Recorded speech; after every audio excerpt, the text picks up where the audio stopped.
আমার একটা ছোট ভাই ছিল। সে ক্লাস ষষ্ঠ শ্রেণীতে পড়ে। সে আমাকে প্রায় বলতো, আপু আমি তোমাকে বিয়ে করতে চাই। তার মুখে এসব কথা শুনে আমি বলেছিলাম এ হয় না।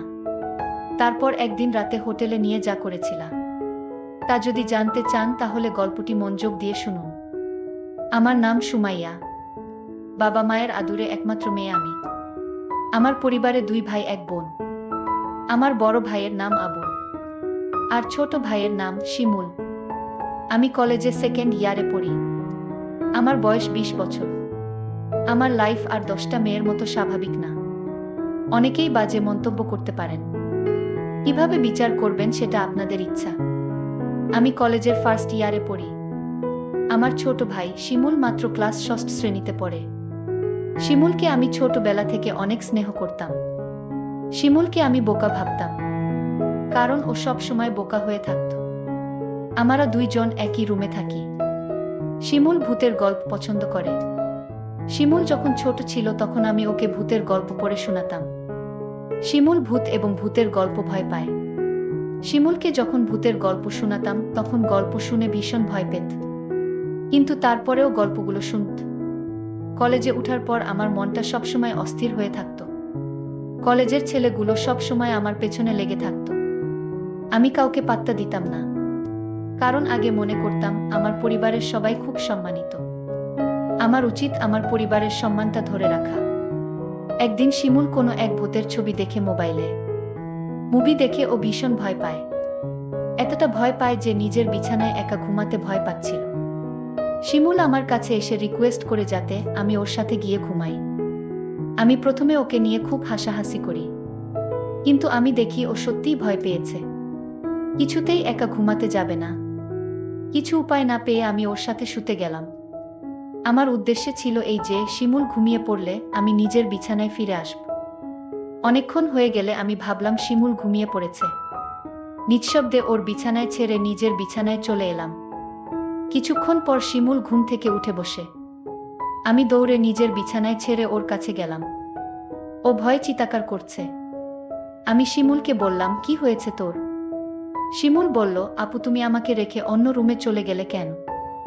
আমি একা একা থাকতে ভয় পাই। তাছাড়া আমি ভূতকে বেশি ভয় পাই। ও কান্না করা শুরু করছে। আমি শিমুলকে সান্ত্বনা দিয়ে বললাম, লক্ষ্মী ভাই আমার, তুই আর কাঁদিস না। আমি কথা দিলাম কাল থেকে তুই আমার রুমে একসাথে ঘুমাবি। সত্যি বলছো আপু? কাল থেকে আমি তোমার রুমে ঘুমাবো? হ্যাঁ সত্যি বলছি। আমার ভাই একা একা রুমে ভয় পেয়ে কষ্ট পাবে এটা আমি চাই না। আমি বুঝতে পারলাম ও ভীষণ ভয় পেয়ে আছে। আমি কোনো উপায় দেখলাম না।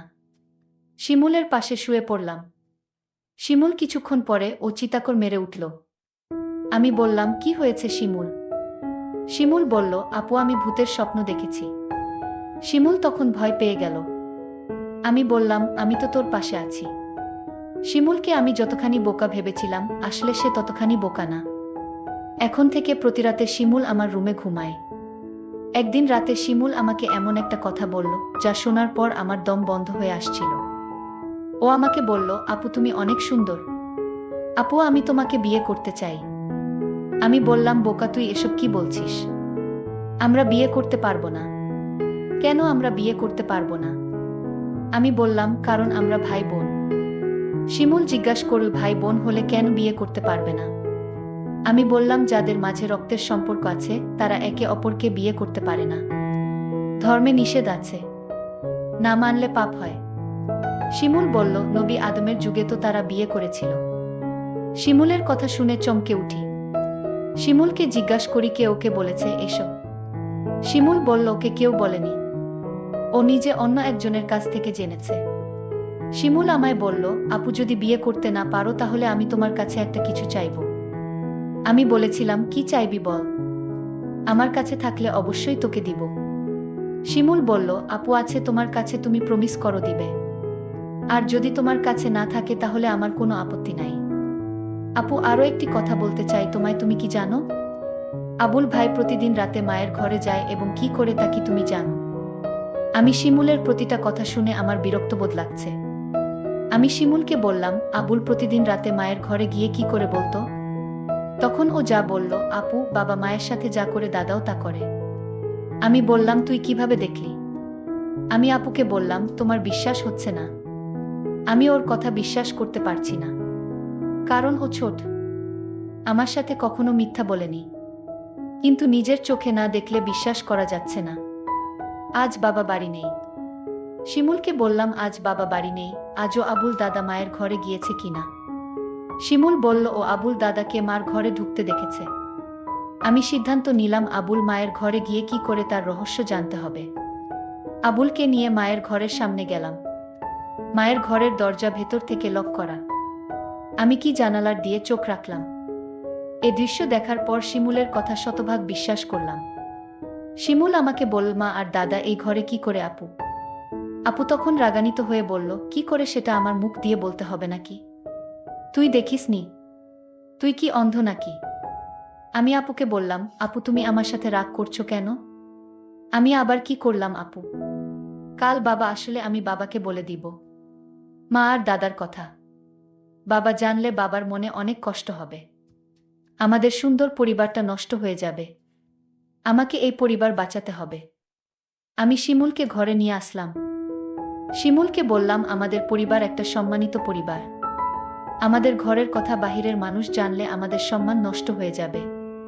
ঠিক আছে আপু, আমি বাবাকে কিছু বলবো না। শুধু তুমি যদি আমার একটা কথা রাখো, আমি আমার পরিবারকে বাঁচাতে। আমি শিমুলকে বললাম, তুই বল তোর মনের কথা, আমি রাখবো। শিমুল তখন আমায় জিজ্ঞাসা করল, সবাই পারলে আমরা কেন পারবো না? কি করতে হবে সেটা বলবি তো? আমি বললাম, আপু তোমার কাছে একটা রাত ধার চাই। তুমি কি দিবে? আপু বলল, রাতে আবার কি করবি? যা বলবি ঘুরিয়ে না বলে সোজা বলে ফেল।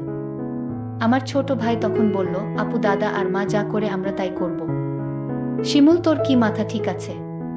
তুই কি বলছিস একবার ভেবে দেখেছিস? আমি আপুকে বললাম, তুমি আমার কথা রাখবে কি সেটা বলো। আমি বললাম, নিয়ম নেই। শিমুল জানতে চাইল, নিয়ম কারা বানায়? আমি বললাম, বড়রা। শিমুল বলল, বাবা সবার বড়। শিমুল বাবাকে বলে নিয়ম বানাবে। শিমুলকে বাবার কাছে যাওয়া থেকে আটকাতে হবে। কিন্তু শিমুলকে কোনোভাবে বোঝানো যাচ্ছে না। আমি ভাবলাম, শিমুল খুব বড় নয়, সবে ক্লাস 6 শ্রেণীতে পড়ে। তাছাড়া ও বোকা, মানসম্মান বিষয়ে তার কোনো জ্ঞান নেই। আমি বললাম, আমি যদি শিমুলের কথা রাখি, তাহলে ওকে চুপ রাখা যাবে। মা আর দাদার ঘটনা বলা যাবে না। আমি বললাম, শিমুল তোর কথায় আমি রাজি, তবে একটা শর্ত আছে। শিমুল বলল, কি শর্ত আপু? আগামী মাসে বাবা মা আমাদের পরিবারের সবাই ঘুরতে যাব চট্টগ্রাম। আর যেদিন আমরা চট্টগ্রাম যাব সেদিন তোর ইচ্ছা পূরণ করব। আমি বললাম, ঠিক আছে। আমি সেই অপেক্ষায় রইলাম। 1 মাস পর বাবা আর মা আমাদের সবাইকে ডেকে বললেন তারা চট্টগ্রাম যাবেন ঘুরতে। তাই আমাদের সবাইকে জানিয়ে দিলেন। আমি বাবার কথা শুনে আমার অনেক ভালো লাগছে। এতদিন পর আমার মনের ইচ্ছা পূরণ হবে। আজকের মতো আমি খুশি কোনোদিন হয়নি। আমরা চট্টগ্রামের উদ্দেশ্য করে রওনা দিলাম। তারপর চট্টগ্রামের এক হোটেলে গিয়ে আমাদের পরিবারের সবাইকে নিয়ে উঠলাম। শুধু 2টো রুম ভাড়া নিতে পারলেন। বাবা আর মা নিজেদের জন্য একটা রুম নিলেন, আর আমাদের 3 ভাই বোনদের জন্য অন্য রুমটা দিলেন। আমরা সারাদিন চট্টগ্রামের দর্শনীয় স্থান ঘুরলাম। সন্ধ্যায় ক্লান্ত হয়ে হোটেলে ফিরলাম। ফ্রেশ হয়ে খাওয়া দাওয়া সেরে যে যার রুমে চলে গেলাম ঘুমানোর জন্য। রুমে 2টো ডাবল বেড ছিল। একটাতে আমি শুলাম আর অন্যটাতে শিমুল আর আবুল দাদা। আমরা সবাই ক্লান্ত ছিলাম, তাই বিছানায় শুতেই চোখে ঘুম চলে এলো। আবুল দাদা ঘুমিয়ে গেছে। আমারও ঘুম ধরেছে, এমন সময় শিমুল আমার কাছে চলে এল। আমি কোথায় শোবো? আমার তো আবার ভূতেরে ভয় লাগে। আমি বললাম, তাহলে আমার পাশে এসে ঘুমাতে। বাইরে বৃষ্টি হচ্ছিল। পরিবেশটা ঠান্ডা ঠান্ডা ছিল। আমি আর শিমুল এক বেডে শুয়ে পড়লাম। রাত যখন গভীর হলো, আমি আপুকে কানে কানে বললাম, আপু আমার কথাটা মনে আছে তো? আপু বলল, মনে আছে। আপু বলল, এখন চুপচাপ ঘুমিয়ে পড়। আমি আপুকে বললাম, আপু ঘুমালে হবে? তাহলে তুমি যে আমায় কথা দিয়েছিলে তার কি হবে? আপু বলল, শোন, আজ তো পাশের বেডে আবুল দাদা শুয়ে আছে। বড় ভাই যদি জেগে যায় তাহলে সমস্যা হবে। আমি আপুকে বললাম, তাহলে এখন কি উপায়? আপু বলল, তুই চিন্তা করিস না, কাল এর একটা ব্যবস্থা করব। আপু, কাল কি ব্যবস্থা করবে? আজ পারলে না, এখন তুমি বলছো কাল পারবে। আমি তোরে কথা দিলাম তুই একদম ঠান্ডা মাথায় ঘুমা। দেখিস আমি সকালে কি করি। তারপর সকাল হলো। আমরা একটা রেস্টুরেন্টে গিয়ে সবাই খাবার খেতে বসলাম। খাওয়া দাওয়া সেরে আমি মাকে ডাক দিয়ে বললাম, মা আমরা আজ এক রুমে আবুল দাদাকে নিয়ে থাকতে পারবো না। আপু মাকে বুঝিয়ে বলল, মা কাল রাতে আবুল দাদা এমনভাবে নাক ডাকা শুরু করছিল আমরা সারা রাত ঘুমাতে পারিনি। আমার আর শিমুলের জন্য আলাদা একটা রুমের ব্যবস্থা করে দাও। আবুল দাদা বলল, আমি মিথ্যা কথা, আমি কখনো নাক ডেকে ঘুমাইনি। আবুল দাদাকে আমি বললাম, মা আপু ঠিকই বলেছে, দাদা রাতে প্রচুর নাক ডাকে। আমিও সারা রাত ঘুমাতে পারিনি। আমার খুব ভয় করে, তার চেয়ে বরং আমাদের অন্য একটা রুমের ব্যবস্থা করে দাও। বাবা বলল, ঠিক আছে, তারা যখন এত করে বলছে তাহলে তাদের জন্য আলাদা একটা রুমের ব্যবস্থা করে দিলেই ভালো হয়। আমি বাবার কাছে গিয়ে বললাম, অনেক অনেক ধন্যবাদ বাবা। বাবা তখন আমার আর আপুর জন্য আলাদা একটা রুম ভাড়া নিল। আমরা সবাই রাতের খাবার খেয়ে প্রত্যেকের রুমে গিয়ে শুয়ে পড়লাম। আমি আর আপু আলাদা একটা রুমে গিয়ে শুয়ে পড়লাম। রুমের বেড এত ছোট ছিল যে দুজন থাকা খুব কষ্ট হচ্ছিল। হঠাৎ দেখলাম আপু ঘুমিয়ে গেল। আমি আপুকে ডাক দিয়ে বললাম, এই আপু তুমি ঘুমিয়ে গেলে। আমি আপুকে জোরে জোরে ডাকতে লাগলাম। আপু আমার কথা শুনছে না। আমি রাগান্বিত হয়ে আপুকে বললাম, আপু তুমি উঠছো না কেন? কিছুতেই আপু আমার কথা শুনছে না। আমি আপুকে গ্লাস থেকে পানি নিয়ে তার মুখে ছিটা দিলাম। তাও আপু উঠছে না।